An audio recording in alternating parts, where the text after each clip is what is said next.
Hello everyone, and welcome to the regular season finale of the Gridiron Football Player of the Week show. This is week 10, the final time that everybody, every team has a chance to have a Player of the Week. Once again, I'm Jace and LeJeune alongside Tyler Barros. And Tyler, just like that, the last regular season week, week 10, because like the famous words of former Saints head coach Jim Mora, playoffs. Talk about playoffs?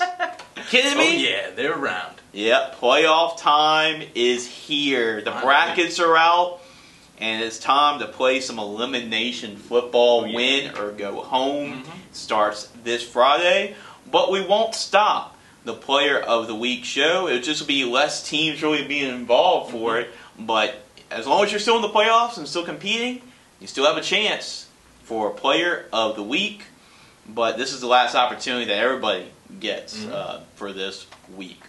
And speaking of that, Thursday around noon, it's still being discussed, but as of right now, Thursday at noon, we'll have a special live show called The Road to the Dome, presented by Gridiron Football. It will also be on YouTube after it's shown live on Facebook too. That's for myself, Andy, Marcus. We have like the whole gang, and where we talk about the playoffs for high school football, and we'll have that show every single week. So a lot of content. We have the Player of the Week show on Tuesday. We have the Chase with Jace on Wednesday, and then on Thursday it is the Road to the Dome. So that's going to be all that the next couple of weeks.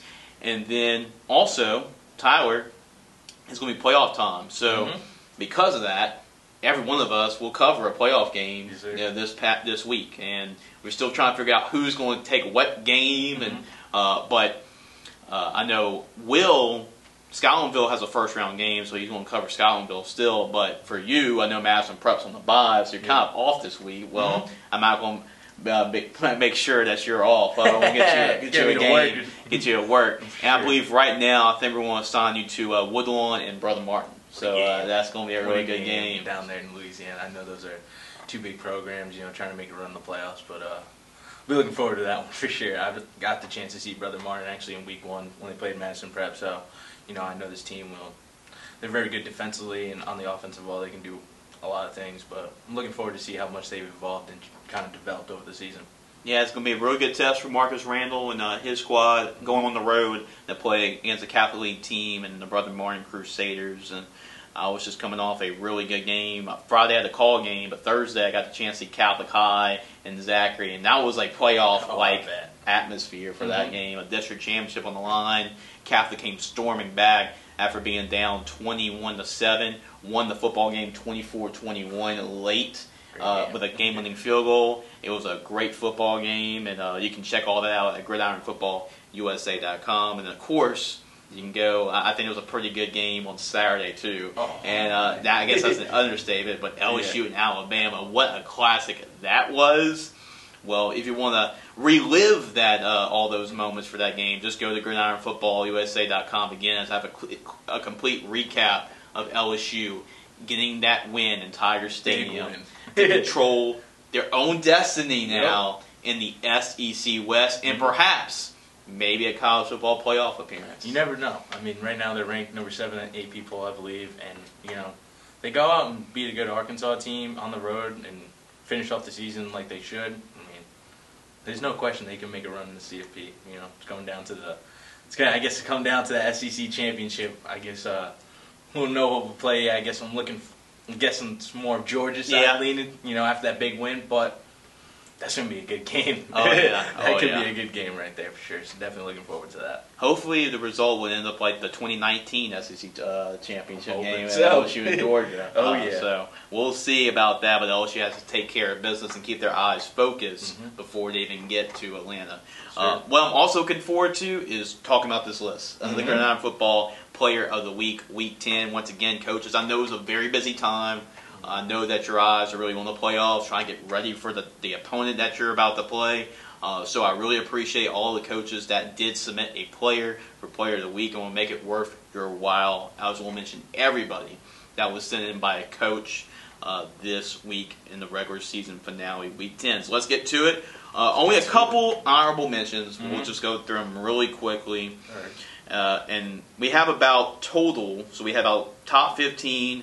Alongside that, we have about 23 selections. So we have 8 honorable mentions. Sounds good. 2 of them are from Archbishop Shaw. Quarterback Jace Wakava. We talked about his name a lot because, I definitely recognize the name Jace. Every time we got Jace's, we have to recognize that. The quarterback for Shaw completed 4 out of 5 passes for 148 yards and 2 touchdowns. Also had 40 yards rushing in a 55-6 win over Helen Cox. And then in that same game, Michael Williams had 3 receptions for 105 yards and a touchdown. That came off an 80-yard receiving toss from Wakava. Only played in the first half, and so you can imagine how much those stats would have been boosted up in that win over Helen Cox. But it looks like, or over Cox High School, but it looks like that Shaw has cemented himself for a bye, and they've had a really good regular season this year under coach Hank Tierney. Next up, Reginald Butte, the third from Cecilia High School, is a linebacker. Had 12 tackles on defense, 9 solo, 3 assists. Came in a losing effort, but I was against a really good Iowa football team that has the #1 seed in their bracket, 17-7. But he made it difficult for Iowa's offense in that game with 17 tackles.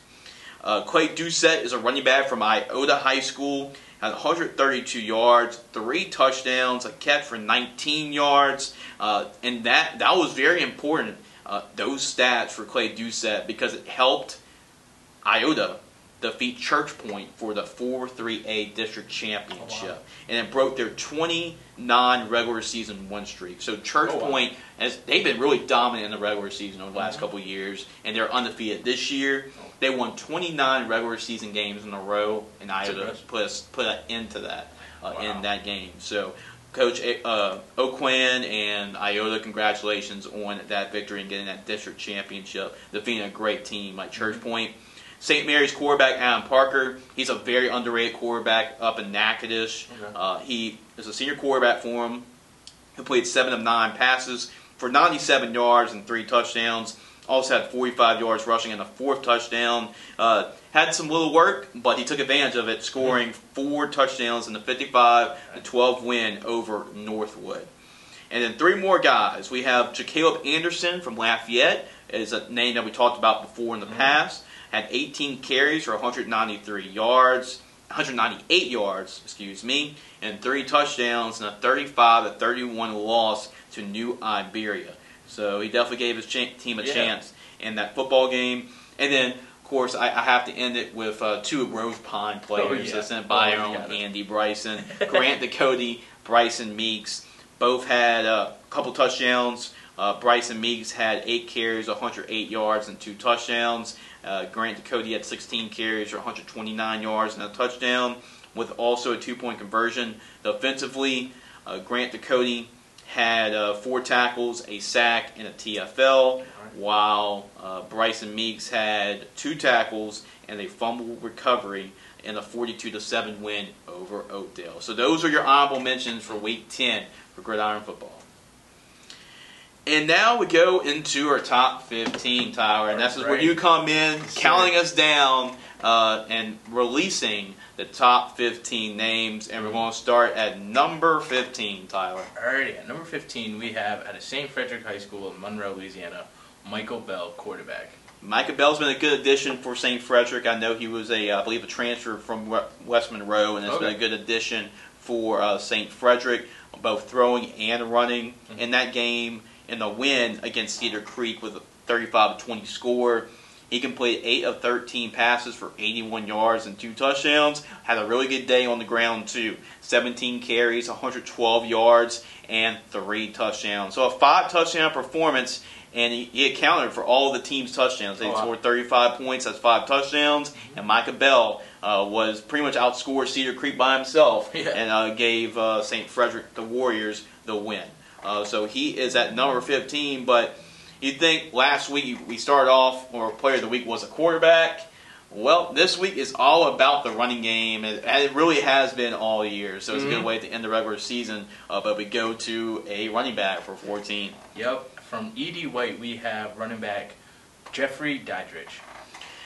Jeffrey, I think it's Dietrich. Oh, yeah, either way, still good performance for E.D. White's running back. Had 26 carries for 274 yards and 2 touchdowns. Came a losing effort, but it came to St. James, which has been having a great season this year. I believe they've only lost 1 game this season for the Wildcats. So, E.D. White, running back Jeffrey Dietrich, he had a really good game when you can run for 270 yards on the ground and 2 touchdowns. Wow. And E.D. White, they came close to winning a state championship last year, and they're going to be close to winning a state championship this year too. They got a really good football team. And speaking of good football teams that can run the football too, we go to number 13.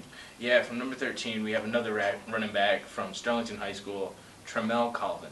They had a lot of Colvins playing at Sterlington High School, especially at the running back position. And last year, Sterlington had an undefeated state championship last year. They were one of the teams that won state championship, and Tremel was one of the running backs that played a factor really last year, and he's going to have a factor this year, obviously, when you run for 206 yards and 2 touchdowns on 32 carries and a 41-28 win over Wassman. And really, Coach Dottie and the Sterlington Panthers, they're going to be a dangerous team when it comes to the playoffs, knowing that they are defending state champions in Class 3A. And we go to number 12, a player that we've talked about on this list before. Yeah, familiar name from Metairie Park Country Day, running back Jack Schwig. Yep, Jack Swing. Swing, I didn't even see the end in there, sorry about that, Jack. Yeah, that's why I call him a lot. Swinging for the fences. I like that. And I called his game when they were playing against Episcopal. Okay. He had 24 carries, 263 yards, and 2 touchdowns in the 42-19 win over Martin Luther King. And in that game, I believe Martin Luther King, so that's right. But he would start off as a receiver before this year, and he's actually transitioned to running back. And it's been a good move for Coach Chetta and Country Day. We have 263 yards rushing and 2 touchdowns. I think that was a pretty good move for him to put on running back. No questions there. I mean, he killed it up. I mean, like you say, 263 yards and 24 carries. I mean, it's a really good performance against a pretty good team. And moving on, might as well continue that trend. We got another running back, Tyler. I swear, it's the week of the running back, man. At number 11 from DeRidder High School, we have Ronnie Crosby. Ronnie Crosby's been a really good running back in the state of Louisiana for DeRidder High School, and he's been a really good player over his career at DeRidder for the Dragons. And they've had a winning season because they really ride his back. And but this time, not a lot of carries, but I mean, anytime on 9 carries, you rush for 181 yards. You average about 20 yards per carry, which is ridiculous. And then you score 3 of those 9 carries for touchdowns. That unbelievable effort in a 56-16 win over Washington Marion. And not a bad day at the office when you really score. It's like when you come up to bat 3 for 9 for baseball. I mean, 3 of your 9 carries, you reach the end zone. That's pretty impressive. Yeah, that's really impressive right there, especially with 9 carries. I mean, like we said before, a bunch of times in the show, taking advantage of every opportunity you got. I mean, got 9 opportunities and you scored on 3 of them. So, really good performance right out of there, running back. And now we reached our top 10. Yeah. That didn't even break our top 10, which was pretty crazy how we started this list. And we go into the top 10 with back to Shaw. We had a couple honorable mentions for Archbishop Shaw, but it's been a name that he's been pretty much one of the most explosive players that we've seen on this list consistently. Yes, sir. At number 10, we have running back David Kensey. Very familiar. Yeah, very familiar name, and he's one of the fastest players in the area, and you can see it with the plays that he has. 6 carries, 173 yards, 3 touchdowns over that dominant win over Cox. So all 3 touchdowns came from 75, 40, and 10 yards. The short one was the last one, but the 75, the 40-yarder, big time. He scored a touchdown on half his carries. He was 3 for 6. So he had 3 touchdowns on 6 carries, and all that came in the first half. He didn't even play the second half. And actually, a couple of games maybe he would be higher on this list, David Kinsey, if he played a little bit in the second half. Just a little. Because wow, I mean, those were his stats in the first half alone. That performance in the first half alone got him in our top 10. Yes, sir. I mean, can't say nothing about that. You touched the ball 6 times and you scored 3 times. I mean, impressive performance out of that running back out of Archbishop Shaw. And we're number 9 again, but I think the streak has stopped. For consecutive running backs. We actually can talk about a different position, but not for long. Yeah, on the defensive side of the ball, we have from Northlake Christian, Ben Harrison. Ben Harrison for Northlake Christian, let's just say a pretty good defensive game. Yeah. 10 tackles, so, I mean, which is what a linebacker should do. You should rack up the tackles, which he did. But he also had an interception, and then he added an 85-yard fumble recovery for a touchdown. Big time. If you're going to be on this list as a defensive player, you're going to have to do something special, yes, and he did in a 54-6 win over Independence. And going to our number 8 player, we have from Avoyelles, another running back, Josh Williams. We can't have a player of the week top 10 without mentioning one of the 3 Avoyelles running backs. And this week, Andy Boone, he rode the Josh Williams train this week. Either it's Carlos Bazar, Josh Williams, the Carrion Sampson. This Josh Williams this week. I mean, whoever's the hot hand, and Josh Williams was. But I think there are a lot of hot hands when I talk about the score. 5 carries, 175 yards. 3 touchdowns for Josh Williams and 2 2-point conversions. Guess what the final score was in that Avoyelles game? Let me hear it. 88-6 over Pickering. 88. Yeah, it was. That's huge. Against a running team like Avoyelles. That's impressive. And the double tight, double wing offense that's so hard to defend, and Pickering just could not. They just could not stop it. Yeah, no kidding. I mean, like you said, the offense. I mean, you don't really hear that offense a lot. A double tight with a wing, and they're a running powerhouse team. I mean, that's old school football right there. That's line you guys up, and we're saying we're a better team than you. We can run the ball on you. I like to know how many times Pickering actually touched the football because Avoyelles likes to kick onside kicks. Oh yeah, I forgot. And they go for it every time on 4th down. Like, I'm really curious how many times Pickering even touched the football with the way they play offense, the way that they scored 88 points. Unbelievable. And a big chunk of it went to Josh Williams. No kidding. We go into number 7, and again, another running back. Another one. From Northwood Shreveport, we have Quintavian White, running back. And it came in a very important game. North DeSoto and Northwood, I believe that was for the district championship on the line between both these 2 schools. Both these 2 programs in their division, their playoff bracket, have really good chances of making deep runs in the playoffs. So this is almost really like a playoff game. Yeah. And like I mentioned with Catholic and Zachary, I mean, they had that type of atmosphere. And the reason why Quintavian's on this list at number 7 is because of how his performance related to the game at hand. He had 27 carries, 196 yards, and 3 touchdowns, and that made a difference. Why? Northwood won by 1 point over North DeSoto, and the score was 20-19, which means he scored all 3 of the team's touchdowns in a 1-point victory to clinch district. So that's why. Yeah, that's literally putting your team on the back right there saying, I got this. We're going to win this game, no doubt. And he did that for sure. It's crazy to think that a stat like that would be number 7, but that's just the week this is. Yeah. So we got a lot of really good performances. Really struggled at this point when we got to number 6. How do we rank this? Because we had so many great performances, and another one is at number 6. Yeah, another running back from Salem High School. We have Isaac Kasnov. Yeah, Isaac Kasnov had 13 carries, so not a lot of carries, but he made the most of it. He had 131 yards and 5 touchdowns, and 4 of them came on the ground like a conventional running back.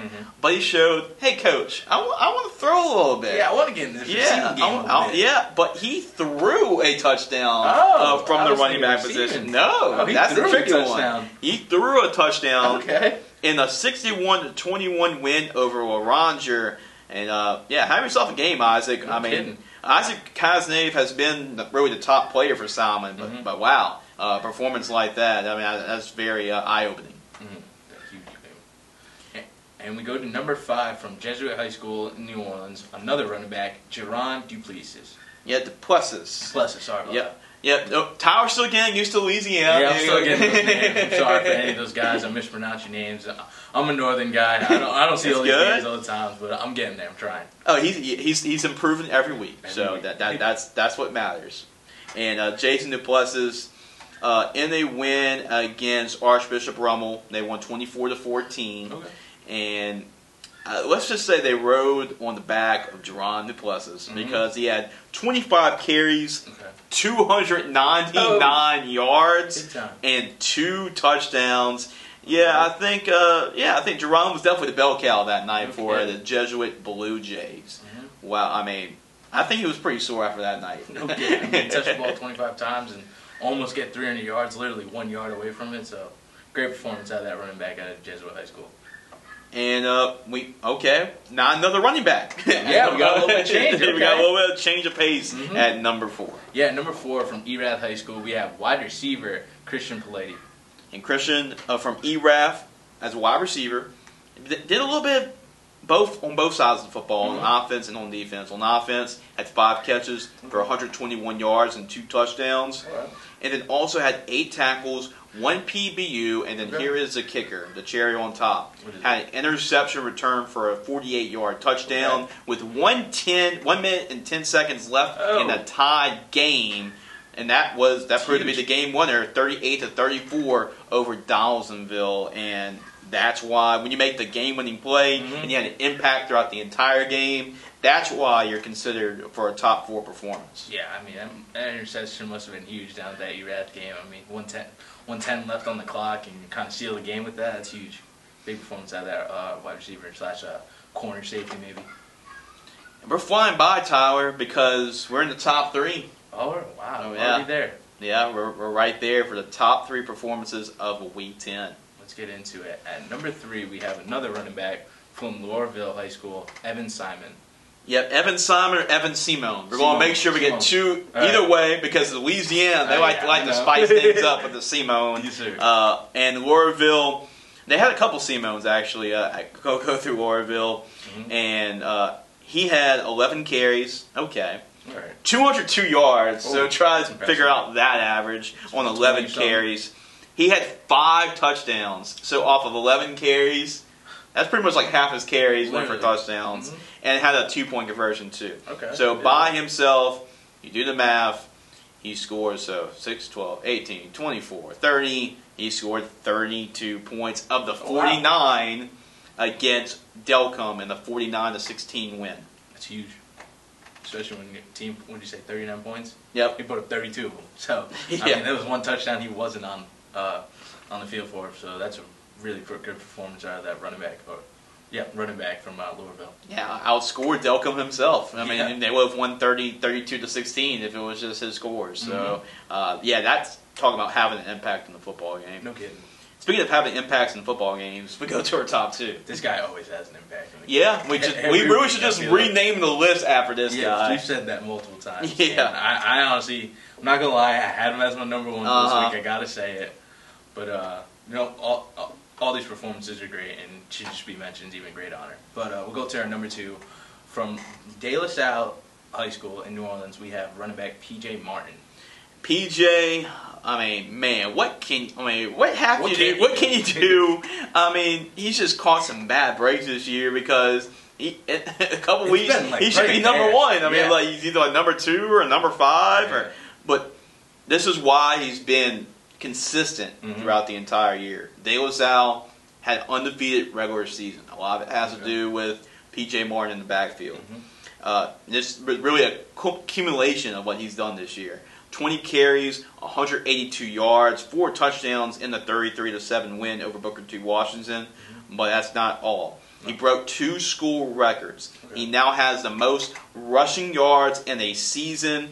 185 carries for 1,878 yards, averaging 10 yards a carry. He scored 25 touchdowns in the regular season, giving the most touchdowns rushing in the season in school history. All-purpose yards is 199 touches for 2,142 yards and 26 total touchdowns.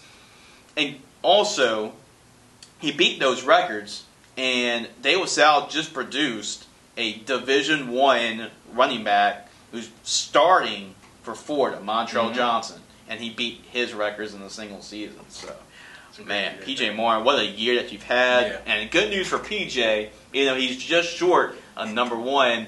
His team, he'll get some more chances to crack our number 1 spot in the playoffs. That's a great De La Salle team over there. I'm looking forward to see them make a run in these playoffs.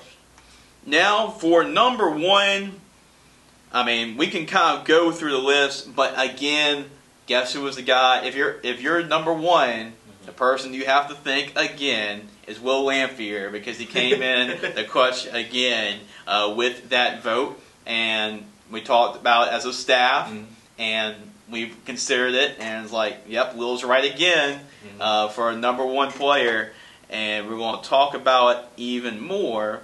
But these were the last couple of players that we had as our number 1 player of the week.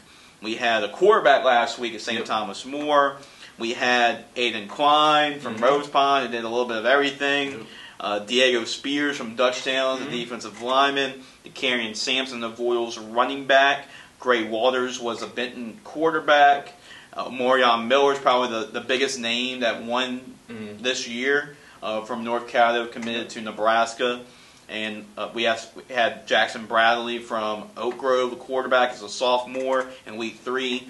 Cardell Sermons was week 2.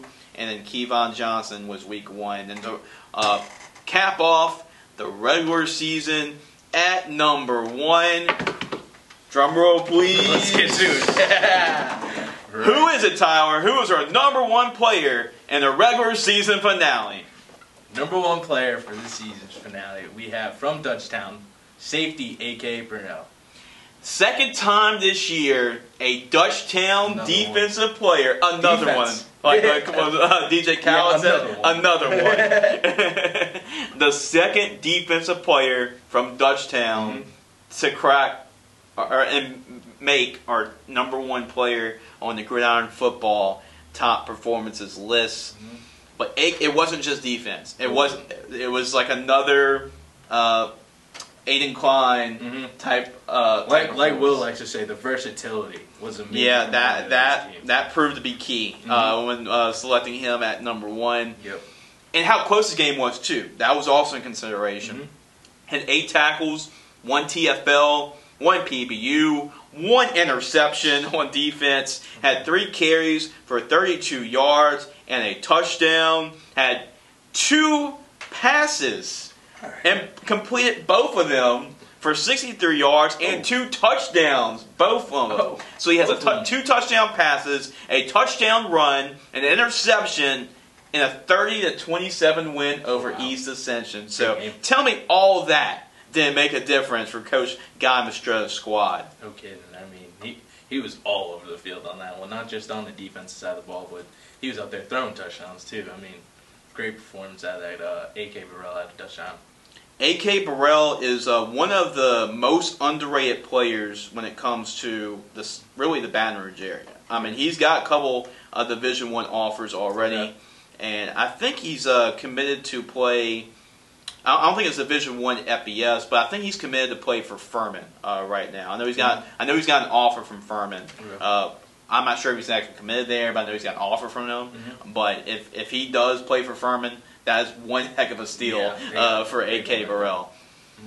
But congratulations, AK. You outlasted, 30 running backs to be our number 1 player on Gridiron Football. Because really this week, I'm looking at it right now, our top 15 that we had. I believe we had, let's see. 2 linebackers, I know. Yeah, 2 linebackers, a quarterback, a safety. 2 quarterbacks, I think. So we had 11 running backs of the 15. Wow, that's impressive. Or the top 15 were running backs. Okay. So he outlasted all of them. Yeah. And it was like, hey, defense wins championships. Yes, apparently, defense wins player of the week for Gridiron Football too. Yes, sir. And that's what AK Burrell does to cap off the regular season. AK Burrell, congratulations to you for being our player of the week for Gridiron Football in Week 10. And it came in a really huge rivalry game against So, what do you think about it, Tyler? AK Burrell being number one. I know you had PJ Martin number one, and I was actually with you there too.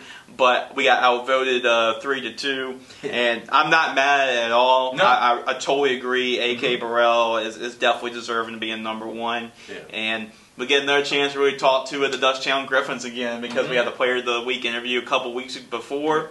So this is the first time this year we had a school represent two different players on the Gridiron Football Top Player of the Week. Yeah, I mean, like I said this last week. Last week was one of our hardest to do. I think this one might have topped it. I mean, there were just so many good performances out of the week of the running back.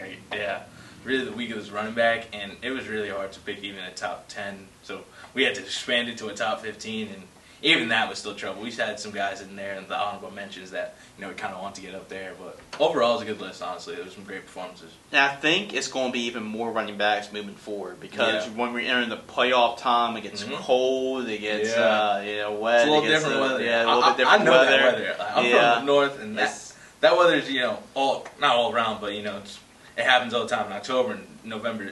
Now you're down here in November and it's starting to get cold. It's not that beautiful football weather anymore, but that's when the real football starts. Man. Football weather's coming. Oh, There's going to be a lot of running backs that's going to be in the playoffs. Well, unfortunately, if you did not make the playoffs, this is pretty much it for you as far as making our playoff or Gridiron Football Player of the Week show.